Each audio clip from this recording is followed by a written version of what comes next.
इनका सुधार कैसे होगा? बहुत पढ़ लिया शास्त्र, अब शस्त्र की बारी है।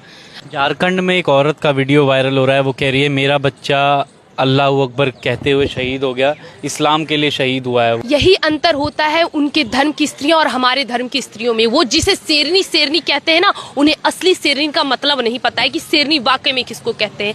मैंने पहले भी कहा था ये बात, उस कोख पे भी गोली चलाओ जिस कोख में ऐसी औलादें पल रही हैं जो कल को हमारे देश को जलाएंगे, और ऐसी माँ जो ये कहेंगी कि देश को जलाने के बाद कि अल्लाह अकबर बोल के, अरे शर्म करो, शर्म करो। हमारी सनातनी माओं को देखो जिन्होंने इतने वीर वीर योद्धा को जन्म दिया है। वीर शिवाजी की जब उंगली कट गई थी तो वो रोते हुए माँ के पास गए थे कि माँ मेरे हाथ से खून निकल गया, तो उनकी माँ ने कहा था कि तुम्हें मैंने इसलिए जन्म नहीं दिया कि इतनी सी खून के लिए तुम मेरे पास गुजारिश करने आओ, जाओ, मैंने तुम्हें देश के लिए जन्म दिया और ऐसे कई खून तुम्हें तुम्हारे देश के लिए बलिदान करने पड़ेंगे, खुद को बलिदान करने पड़ेंगे। ये थे हमारी सनातनी माएं, और ये है ऐसी अम्मी जान जो देश को जलाने वाले बेटे का समर्थन करती है। इसलिए मैं कहती हूँ एक बार अगर खून गंदा होना तो वो पूरा का पूरा खून ही गंदा होता है, उससे आप अच्छाई की उम्मीद नहीं कर सकते। कोई भी मुगल की पैदाइश से आप कलाम बनने की उम्मीद नहीं कर सकते हैं। और अब उनको वापस से पता चलेगा कि अभी भी ये बाबा वही बाबा है। ऐसा नहीं है कि जो पहले साल उन्होंने कहा था कि अगर आप बोली से समझोगे तो बोली से समझाएंगे, वरना हम गोली से समझाएंगे। तो उन्होंने सोचा कि चलो कोई बात नहीं, ये थोड़े दिन चल गई, अब बाबा शांत हो गए। लेकिन ऐसा कुछ नहीं है। उनका बोला हुआ हर एक कानून, हर एक चीज समय समय पर लागू होता रहेगा। एक बार तो उन्होंने गलती कर दी है, आज जुम्मे की नमाज खत्म हो चुकी है, ऐसा कोई प्रतिक्रिया हमें देखने नहीं मिला और उम्मीद करेंगे आगे भी देखने ना मिले, क्योंकि एक अब्दुल के चक्कर में सब अब्दुल के घर तोड़े जाएंगे। वरना अब पूछिए क्यों? एक नुपुर शर्मा का आप बयान लीजिए, एक स्त्री के बयान पर आपने 56 देशों की देख ली क्या हालत हो गई उन्होंने किया।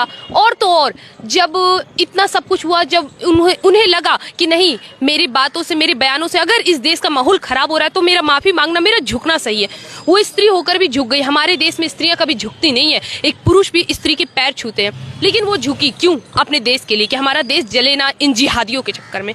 उसके बाद इन लोग का बयान देखिए क्या कहते हैं कि नहीं, हमें माफी से काम नहीं चलाना, हम तो नुपुर शर्मा से मुजरा करवाएंगे। इनकी मानसिकता देखिए। ये तौकीर रजा, ये भी वही उन्हीं में से एक आते हैं जो कहते हैं कि हम 17 तारीख को निकालेंगे अपना जुलूस, उसमें महिला और बच्चे आगे रहेंगे। ठीक उसी प्रकार आपको याद होगा शाहीन बाग में भी उन्होंने महिलाओं को आगे किया।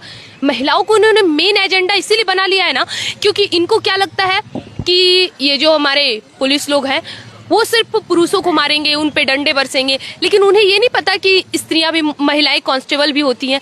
जो हश्र वहाँ के मर्दों का हुआ है वही हश्र स्त्रियों का भी होगा। अगर वो महिलाओं को इस प्रकार आगे करेंगे उनका भी यही होगा। और ये जो धमकी दे रहे हैं ना कि कोई बात नहीं, शुक्रवार को इस बार नहीं किया अगले बार करेंगे, तो देखिए मैं सरकार से बोलूंगी, इन्होंने इस तरह के बयान देना शुरू कर दिया और देते आ रहे हैं। अभी भी ये सामने से आपको कह रहे हैं कि ये देश जलाएंगे और आप इन्हें इस तरह छोड़ दें, ये गलती मत करें। लेकिन मुस्लिम तो अभी भी कह रहे हैं गुस्ताखे रसूल की एक ही सजा, सरतन से जुदा, सरतन से जुदा। सरतन से जुदा हमारा धर्म क्या है? क्या हमारी कोई औकात नहीं है? अब मैं एकदम साफ शब्द में ये सवाल पूछूंगी। आपने कहा कि मुसलमान ऐसी प्रतिक्रिया दे रहे हैं। ये भारतवर्ष वही भारत है जहां पे एक स्त्री के लिए रामायण हो गई थी, एक स्त्री के लिए महाभारत जैसे युद्ध छिड़ गई थी। क्या आज इस देश के पुरुष हाथ में चूड़ियां पहन के बैठे हैं कि एक स्त्री को झुकना पड़ रहा है इन जिहादियों के सामने? जो कि उन्होंने कुछ गलत नहीं कहा, उन्होंने कुछ गलत नहीं कहा, उन्होंने तो सिर्फ कहा उड़ते हुए घोड़े।